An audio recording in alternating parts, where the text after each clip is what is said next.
बिस्मिल्लाहिर्रहमानिर्रहीम।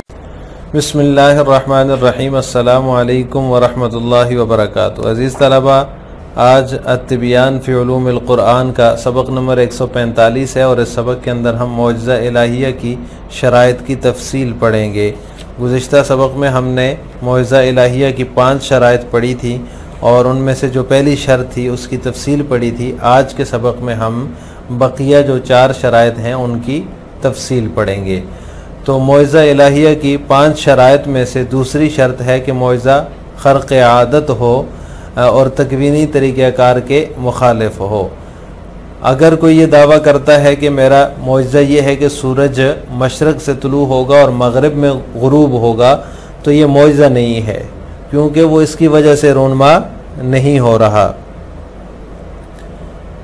और इसी तरह कोई कहे कि रात के बाद दिन आएगा, तो ये भी कोई उसका मौजज़ा नहीं है, ये दावा उसका मौजज़ा नहीं बन सकता, क्योंकि ये उमूर ऐसे हैं जो जिन पर अल्लाह ताला के अलावा कोई कादिर नहीं, लेकिन इसके बावजूद ये इसकी वजह से रोनमा नहीं हो रहे, बल्कि इससे पहले के हैं। अल्लाह ताला ने एक तरीक़ाकार कायनात को चलाने का बना रखा है। रात के बाद दिन आता है, दिन के बाद रात आती है, सूरज मशरक़ से तुलू होता है और मग़रिब में ग़ुरूब हो जाता है।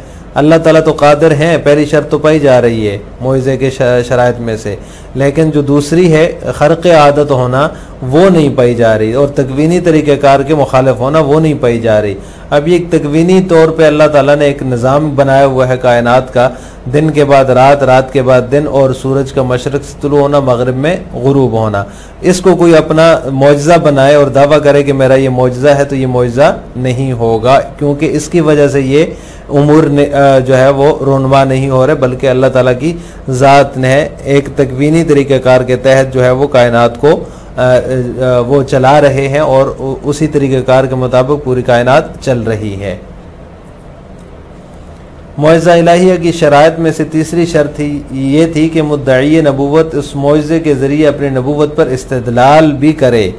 अगर वो इस्तिदलाल नहीं कर रहा अपने उस दावे पर, रिसालत पर, उस अपनी रिसालत की सच्चाई पर, तो वो मौजज़ा नहीं होगा। फरमाइश के वक्त उस दावे की तस्दीक के लिए वो मौजज़ा पाया जाए, अगर वो नहीं पाया गया तो ये उसकी सदाकत पर दलील नहीं होगा। यानी इस्तिदलाल करे कि ये मेरा मौजज़ा है और वो रुनमा करके दिखा भी दे कि ये मेरा मौजज़ा है, लेकिन जो है वो इस्तिदलाल नहीं कर रहा, उससे कोई ऐसी चीज़ कर रहा है ख़र्क़ आदत, वो जादू भी हो सकता है, नज़रबंदी भी हो सकती है, लेकिन जो है वो इस्तिदलाल नहीं कर रहा कि ये मेरी नबूवत की दलील है, ये मेरी सच्चाई की दलील है, तो वो भी मौजज़ा नहीं बनेगा।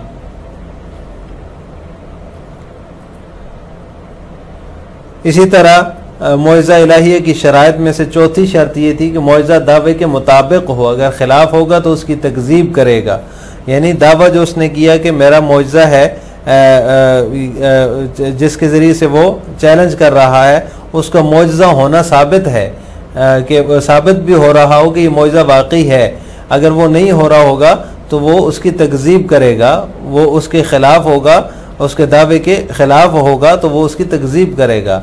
जैसा कि ये रिवायात में आता है कि मुसलमा कज़्ज़ाब लाअनहुल्लाह जो है उसको अपने साथियों ने कहा, ये एक झूठा दावेदार था। नबी अकरम सल्लल्लाहु अलैहि वसल्लम की वफ़ात के बाद इसने जो है वो नबूवत का दावा किया था और हज़रत अबू बकर सिद्दीक़ रज़ी अल्लाह ताला अन्हु ने इसका कला कमा किया था और बड़ी जो है वो सख्त किस्म की जंग हुई थी इसके साथ और इसके पैरोकारों के साथ। तो उसमें फिर ये मारा गया था, जहन्नम वासिल हुआ था। तो इसके साथियों ने इससे कहा कि वो कुएँ में थूक डाले ताकि कुएँ का पानी ज़्यादा हो जाए। इस खबीस ने थूका कुएं में, वो पानी ज़्यादा होने की बजाय कम हो गया, बिल्कुल ही ज़मीन में धंस गया। जो पानी था उसमें वो भी ज़मीन में चला गया। तो ये झूठा नबी था, झूठा दावेदार था नबूवत का। तो ये जो है इसका ये मौजज़े के तौर पे इसने किया, लेकिन वो इसके दावे के मुताबिक हुआ नहीं, जैसा कि दावा था कि ये मेरा मौजज़ा है। तो ये उसकी तकज़ीब की दलील थी, ना कि तस्दीक की। सदाकत क्या साबित होती, उल्टा जो है जलील हुआ, अल्लाह ताला ने उसको मज़ीद जलील किया, उसने थूक डाला, पानी ज़्यादा होने की बजाय कम हो गया। तो ये जो है चौथी शर्त है कि दावे के मुताबिक होना भी चाहिए मौजज़ा।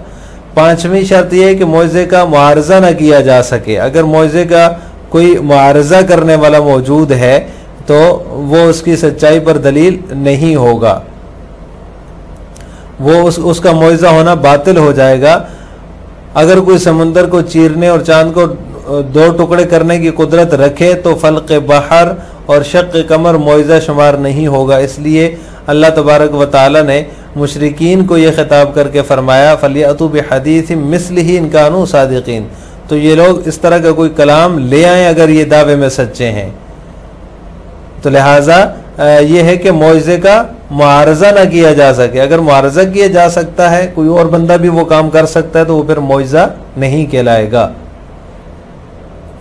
व अम्मा सानी वहुवा खर्क़ुल आदति फलो क़ाल अल-मुद्दई लिन्नुबुव्वति मुअजिज़ती अन तत्लुअ अश-शम्सु मिनल मशरिक़ि व तग़रुब मिनल मग़रिबि व अन यअतिय अन-नहारु बअद अल-लैलि लम यकुन फ़ीहि मा इद्दअअहु मुअजिज़तन लिअन्न हाज़िहिल उमूर व इन कान ला यक़दिरु अलैहा इल्ला अल्लाहु लाकिन्नहा लम तुफ़अल मिन अजलिही व क़द कानत मिन क़ब्लिही फ़लैस फ़ीहा दलालतुन अला सिद्क़िही। व अम्मा सालिस वहुवा अन यस्तशहिद बिहा मुद्दई अन्नुबुव्वति व तहसुलु इंद तलबिहा तस्दीक़न लिदअवाहु फलव इद्दअ इंसानुन अन्न मुअजिज़तहु अन यनक़लिबल जमाद इला हैवानिन औ इंसानिन व लम यनक़लिब ला यदुल्लु अला सिद्क़ि दअवाहु। व अम्मा अर्राबिउ वहुवा अन तक़अल मुअजिज़तु अला वफ़क़ि दअवा ला अला ख़िलाफ़िही लिअन्नहा हीनइज़ ज़ाक तकूनु तकज़ीबन लहु। रुविय अन्न मुसैलमतल कज़्ज़ाब लअनहुल्लाहु तलब मिन्हु अस्हाबुहु अन यत्तफ़िल फ़ी बि'रिन लियक्सुर फ़ीहल माउ फ़ग़ारतिल बि'रु फ़दल्ल अला किज़्बिही। ख़ामिसन अल्ला तुआरज़ल मुअजिज़तु फ़इन उरिज़त बतल कौनुहा मुअजिज़तन व लम तदुल्लु अला सिद्क़ि साहिबिहा फलव इस्तता अहदुन फ़ल्क़ल बहरि औ शक़्क़ल क़मरि लम तुअद मुअजिज़तुन। व लिहाज़ा क़ाल तआला फ़ी ख़िताबिल मुशरिकीन फ़लयअतू बिहदीसिम मिस्लिही इन कानू सादिक़ीन। व अम्मा सानी, दूसरी शर्त जो थी वो ये है कि ख़ारिक़ आदत हो और तकवीनी तरीक़ेकार के मुखालिफ हो। तो मुसन्निफ़ फरमाते हैं इसकी तफसील ये है कि दूसरी शर्त मुआवज़े का ख़र्क़ आदत होना है। लिहाजा अगर नबूवत के दावेदार ने कहा कि मेरा मुआवज़ा ये है कि सूरज मशरिक़ से तुलू होगा और मग़रिब में ग़ुरूब होगा और रात के बाद दिन आएगा, तो ये इसके इस दावे को मुआवज़ा नहीं कहा जाएगा,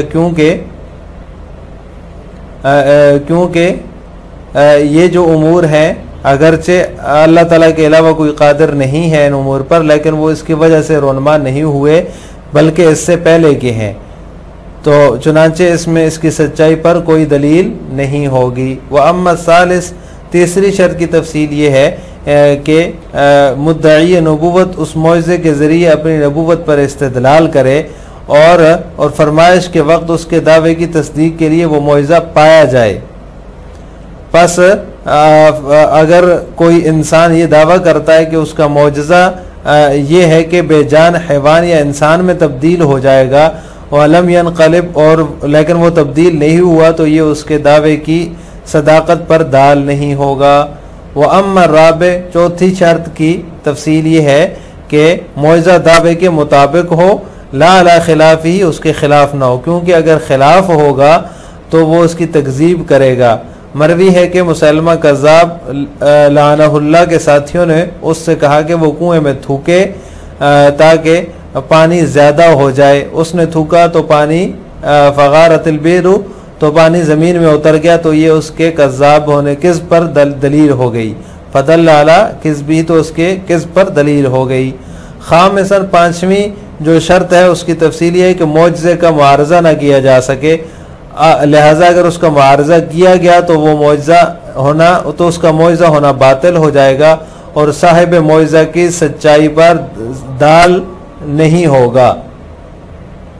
फलव इस्तता अहदुन, लिहाजा अगर कोई समंदर को चीरने या चांद को दो टुकड़े करने की ताकत रखेगा, कुदरत रखेगा, तो फलक बहर और शक़ कमर मुआवज़ा उसका शुमार नहीं किया जाएगा। इसी वजह से अल्लाह ताला ने मुशरिकीन को ख़िताब करके फरमाया फ़लियअतू बिहदीसिम मिस्लिही इन कानू सादिक़ीन, तो ये लोग इस तरह का कोई कलाम ले आएँ अगर ये दावे में सच्चे हैं। लिहाजा आज के सबक का ख़ुलासा ये हुआ कि हमने मौजज़ा इलाहिया की 4 शराइत की तफसील पढ़ी है इख्तिसार के साथ, और पहली शर्त की तफसील हमने गुज़िश्ता सबक में पढ़ ली थी। आज मज़ीद तफसील 4 शराइत की वो आज के सबक में पढ़ी है। आखिर में आपसे 2 सवाल हैं। कोई शख्स अगर ये दावा करे कि सूरज मशरक़ से तुलू और मगरिब में ग़ुरूब होगा तो ये मौजज़ा क्यों नहीं कहलाएगा? नंबर 2, मौजज़ा के हवाले से मुसलमा कज़्ज़ाब का क्या वाक़या है? इन दोनों सवालों का जवाब आपने कमेंट बॉक्स में देना है। अस्सलामु अलैकुम व रहमतुल्लाहि व बरकातुहू।